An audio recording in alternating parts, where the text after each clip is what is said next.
누가복음 6장 27절부터 36절까지 함께 읽겠습니다. 그러나 너희 듣는 자에게 내가 이르노니 너희 원수를 사랑하며 너희를 미워하는 자를 선대하며 너희를 저주하는 자를 위하여 축복하며 너희를 모욕하는 자를 위하여 기도하라. 너의 이 뺨을 치는 자에게 저 뺨도 돌려대며 내 겉옷을 빼앗는 자에게 속옷도 거절하지 말라. 내게 구하는 자에게 주며 내 것을 가져가는 자에게 다시 달라 하지 말며 남에게 대접을 받고자 하는 대로 너희도 남을 대접하라. 너희가 만일 너희를 사랑하는 자만을 사랑하면 칭찬받을 것이 무엇이냐? 죄인들도 사랑하는 자는 사랑하느니라.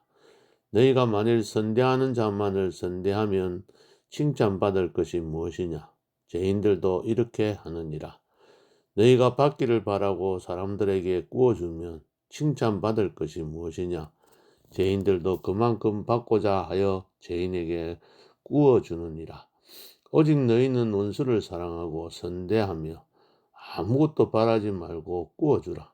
그리하면 너희 상이 클 것이요 또 지극히 높으신 너희 아들이 되리니 그는 은혜를 모르는 자와 악한 자에게도 인자하시니라. 너희 아버지의 자비로우심과 같이 너희도 자비로운 자가 되라. 아멘. 6장 12절부터 26절에 있는 말씀을 제가 읽으면서 새벽에 다시 묵상하면서 이런 말씀이구나 하는 걸 느꼈어요. 무슨 말씀이냐면 예수님께서 이 말씀이 예수님께서 기도하시는 게 밤이 새도록 기도하시는 게 아침에 날이 밝았을 때 제자들을 불렀습니다. 그래서 그들을 12를 택해가지고 사도라고 칭했습니다. 그러니까 제자들을 그 시간에 12명을 한꺼번에 부른 게 아니고 불러서 제자들이 지금 따라다니고 있는 겁니다. 많은 제자들이. 그러니까는 12명만 제자가 아닙니다. 여러 사람들이 막 따라다니는 사람들이 있었어요. 그래서 그 중에서 누구를 12명을 뽑을 것인가에 대해서 예수님께서 심사숙고하셨다는 거예요. 일일이 가서 하나 뽑고 둘 뽑고 이렇게 하는 게 아니고 베드로 보고도 너는 나를 따르라. 사람을 낳는 어부가 되게 하겠다. 또 제리도 오라. 또 다른 데 가서 또 누구도 오라. 이래가지고 불렀잖아요. 그죠?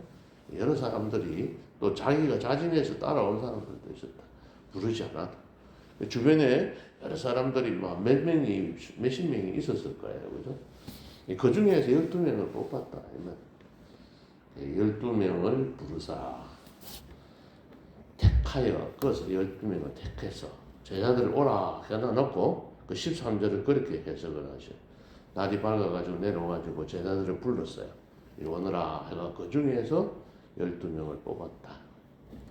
그래갖고 그 사람들은 사도라고 칭해줬다. 그렇게 합니다.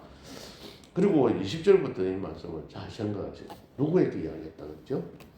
오늘도 제자들을 보시고, 지금 제자들한테 이야기하는 거예요. 너희들이 지금 나를 따라다니면 가난하게 될 것이다. 나를 따라다니면 줄임자가 될 것이다. 나를 따라다니면 울게 될 것이다. 그러니까 탁 머리에 들어오시죠? 너희들이 나를 따라다니면 22절 핍박을 받을 것이다. 이걸 말을 하고 있는 거예요. 누구에게? 제자들에게. 자, 너희들이 직분을 받아서 교회에 의해서 일을 하게 되면 가난하게 될 것이다. 너희들이 우는 자가 될 것이다. 배가 고플 것이다. 그리고 핍박을 받게 될 것이다. 그런데 그럴수록 너희들은 기뻐하고 뛰놀아라. 엄청나게 기뻐해라. 뛰놀아라 이 말은 기쁜데 너무 좋아가지고 막 악수치고 좋아가지고 크게 웃고 이렇게 좋아해라 이 말이죠. 왜? 너희 상이 하늘에 너희 상이 클 것이기 때문에. 그러면서 이런 말을 하잖아요. 가난하게 되는데 니 가난해지는 게 아니고 하나님 나라를 네가 가지고 되는데 그게 부자가 될 거 아니냐는 거죠. 가능한 게 아니다. 근데 네가 지금 배부를 것 같이 보이지만 나중에는 배가 불러질 것이고 울게 될지 모르지만 너는 웃을 것이다. 핍박을 받을지 모르지만 너에게 오히려 복이 있다. 이렇게 이야기를 한 거죠. 제자들한테. 너희들이 참 지금부터 힘들 거다. 어려울 거다. 그래도 참고 기다려라. 너희들이 옛날에 믿음의 진짜 선지자들. 예. 여기서 23절에는 진짜 선지자들 보고 말하는 거예요. 그리고 26절에는 가짜 거짓 선지자들. 그러니까 예수님을 믿고 참되고 바르게 살아가는 사람들은 이렇게 되는 거야. 그런데 거짓 선지자들은 어떻게 해야 되냐면 거짓 선지자들은 거짓 일로 함으로 인해서 부요한 자가 되고 거짓 선지자들은 어떻게 돼요? 배가 불러지고 거짓 선지자들은 너무 좋아하고 웃고 다니는데 그리고 거짓 선지자들은 다른 사람들로부터 칭찬을 듣는 자입니다. 그런데 그런 사람들에는 어떻게 화가 있다. 예수를 믿고 신앙생활 하면서 주의 일을 감당하다 보면 부유해지는 게 아니고 배부른 것이 아니고 웃는 것이 아니라는 거죠. 그래서 하나님의 말씀은 성경 말씀 제자가 되면은 이런 일이 있다. 그래서 참 제자는 이렇게 되고 거짓 제자들은 이렇게 된다. 이거를 말씀을 하고 계시는 거예요. 아 그래서 이걸 듣고 깨닫고 나서 와, 각오하라 이 말이잖아요, 그죠? 그래서 우리가 미리 예수를 믿으면서 하나님의 말씀 따라서 순종하고 살아가는 가운데 이런 일을 당하면 그런 거구나. 그러면서 하나님 앞에서 기뻐하고 즐거워하고 뛰어나고 맞아. 이제 나는 하나님 앞에서 인정받고 나는 이렇게 축복받을 수 있는 거야. 이런 마음을 가지시면 우리가 위로를 받을 수 있는 거죠. 당연히 그런 거야. 그렇게 생각하면 힘들지 않을 거예요. 그죠? 이 말씀을 우리가 잘 묵상하면서 복 받으려면 이렇게 해야 되는구나. 좋지 않은 일을 당하려면 이렇게 되면 이러하면 되겠구나. 칭찬받는 거 좋아하고 예수 믿는 것 때문에 배부르고 예수 믿는 것 때문에 웃고 예수 믿는 것 때문에 부유한 자가 되면 좋겠다가 아니라 이러면 오히려 더 나에게 화가 오는구나. 이거를 생각해요. 거짓 선지자들이 이렇게 살았다는 거예요. 그러면서 계속해서 너희 듣는 자에게 이렇게 말씀을 하고 있습니다. 너희 듣는 자라는 것은 어떤 사람을 말하냐면 예수님의 말씀에 깊은 관심을 가지고 순종하려고 하는 사람들을 말합니다. 그러니까 지금 계속해서 제자들에게 하는 말입니다. 이 제자들에게는 이제부터 너희들은 이렇게 살아라 하고 가르쳐주는 거예요. 어떻게 살아라고 말씀하고 계시는지. 오늘 여기에 이 본문 말씀은 크게 네 가지로 이렇게 구분을 할 수가 있습니다. 첫 번째는 31절까지. 31절까지는 이렇게 살아라 하고 가르쳐줘요. 그럼 32절부터 34절까지는 왜 그렇게 살아야 되는데? 그러면 35절, 36절은 그렇게 살면 이러한 복을 받는 거야. 이렇게 가르쳐 주고 계십니다. 그럼 첫 번째는 어떻게 살아라고? 원수를 사랑하라고. 미워하는 자를 선대하라. 참 힘든 일들을 자꾸 지금 이야기하고 계십니다. 제자들과 되면은 너희들이 원수가 되는 사람들을 더 사랑하고 더 끌어안아라. 그래서 이 말씀은 목사가 되면 이렇게 살아야 되는구나. 이걸 생각을 하는 거죠. 목사가 되어가지고 너희를 미워하고 너희가 원수가 되는 사람을 핍박하고 막 그 사람한테 대적하고 미워하고 이러면 어떻게 될까? 뻔하잖아요. 그죠? 그 뒤에 결과가. 만약에 앞에서 목사가 동네 사람들한테 다니면서 원수라면서 싸우고 미워하고 그 사람들을 뭐 선대하지 않고 이렇게 살아가면 그 사람을 저주하고 저주하는 사람 나 저주했다고 같이 저주하고 나를 모욕했다고 해서 같이 모욕하고 그랬다면 내가 한테 뺨 한 대 맞았다고 나도 같이 뺨 한 대 때리고 이렇게 살아가고 있으면 뻔하게 아유 저 목사 저래갖고 저래가 우리 교회에 있어갖고 안 되겠다 이러고 당장 보내겠죠. 예. 그런데 우리가 예수 믿는 사람들이 직분을 맡은 사람 특별히 이 사회에 나가서 직장 우리가 이 동네에서 살면서 이런 모습을 우리가 살아가야 돼요. 이 절대적인 사랑이라고 이렇게 표현해 나갔어요. 이 절대적이라는 말은 반대말로 하면 상대적이거든요. 그러니까 상대적이라는 것은 저 사람이 나를 사랑하면 나도 사랑하는 게 상대적인 사랑이에요. 저 사람이 나를 사랑하지 않는데도 사랑하는 게 절대적인 사랑이에요. 저 사람이 나를 저주하는데도 나는 축복하고 나를 모욕하는데도 그 사람을 위해서 기도하고 나를 한 대 이쪽 때리면 이쪽도 하나 때리라 이렇게 하고 대주는 거죠. 겉옷을 빼앗아 가는 사람들 속까지 벗어 이것도 가져가라. 구하는 자에게 주고 자기 소유를 지키는 가져가는 자에게 돌려달라고 하지 말고 줘라. 남을 대접하면 나도 대접을 받게 된다. 내가 대접받고 싶으면 대접해라는 거죠. 근데 대접했는데 대접 안 하더라 나는 그래도 참고 주라. 예, 받으려고 생각하지 마라. 이런 말씀을 우리들에게 가르쳐주고 있는 거예요. 일반적인 이야기이긴 합니다만 이게 절대적인 사랑이에요. 사랑이라는 것은 그냥 주는 거다. 퍼주는 거다. 왜? 손해보고 자기를 사랑해주는 자만을 사랑하는 것은 누구나 할 수 있다. 그런 사람이 어떻게 칭찬받을 것인가. 여기에 32절, 33절, 34절에 공통적으로 나오는 말씀이 칭찬받을 것이 무엇이냐.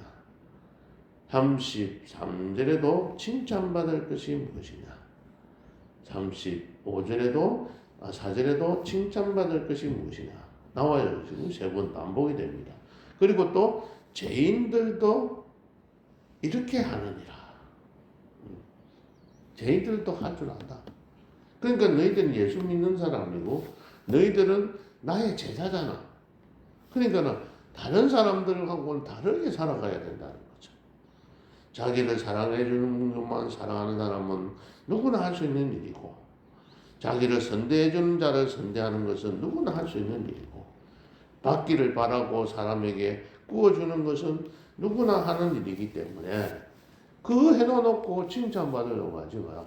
당연히 해야 되는 일이라는 거죠. 다른 사람들이 하는 대로 나도 따라서 하는 것들면 그거는 절대적인 사랑이 아니라는 거죠.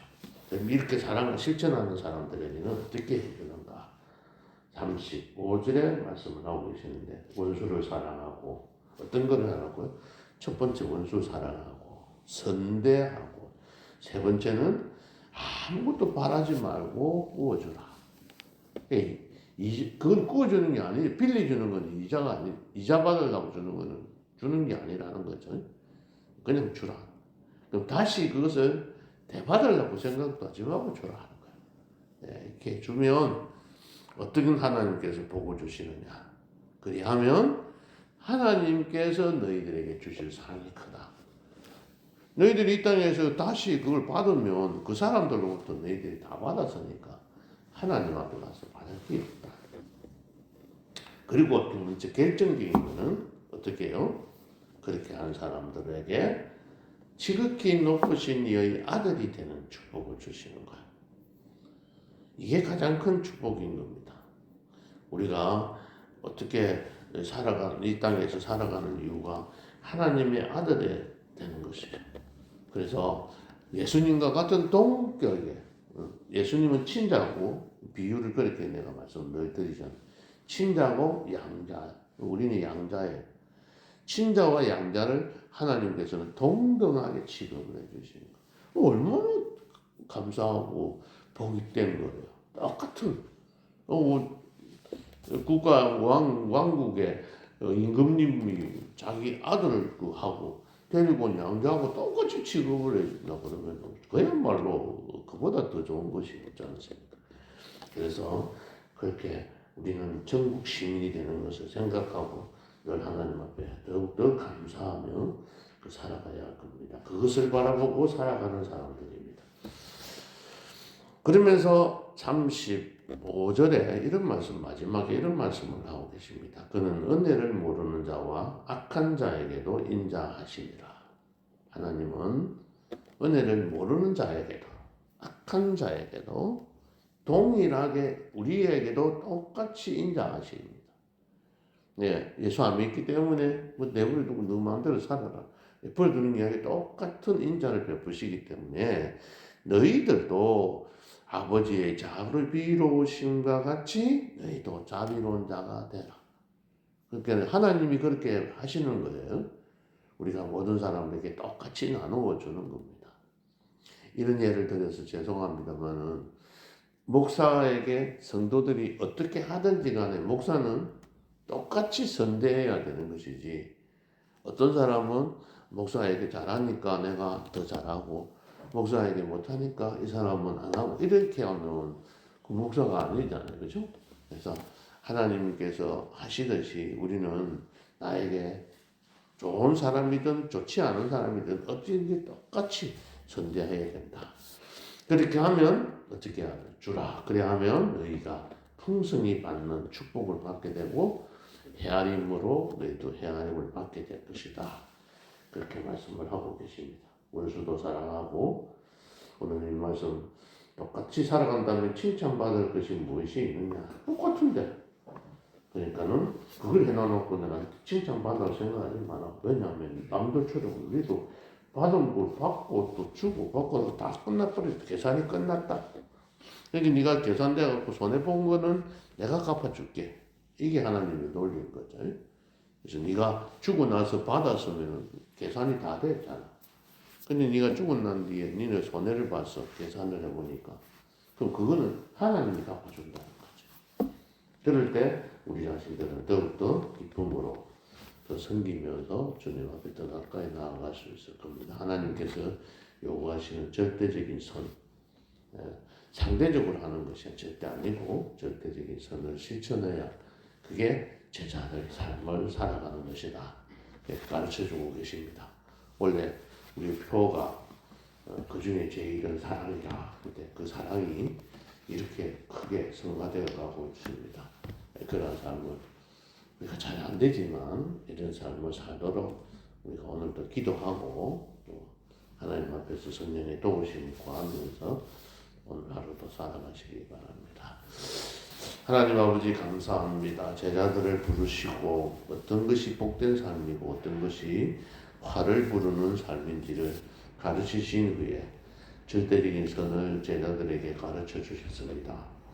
우리들도 이 땅에 살아가는 날 동안 주를 믿는 성도로서 또 교회에 하나님 다른 사람들과는 구별되게 직분받은 자로서 어떻게 살아가야 할 것인지 지침을 저희들에게 가르쳐 주시고 또 마음으로 새롭게 다짐하며 이 사랑을 실천하고자 다짐합니다.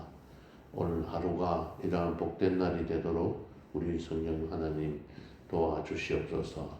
저희들의 그대로 두시면 저희들은 도저히 행할 수 없는 그런 절대적인 가치 있는 사랑이기에 오늘도 주님의 도움을 기다립니다. 하나님 함께하여 주옵소서. 예수님 이름으로 기도하옵나이다.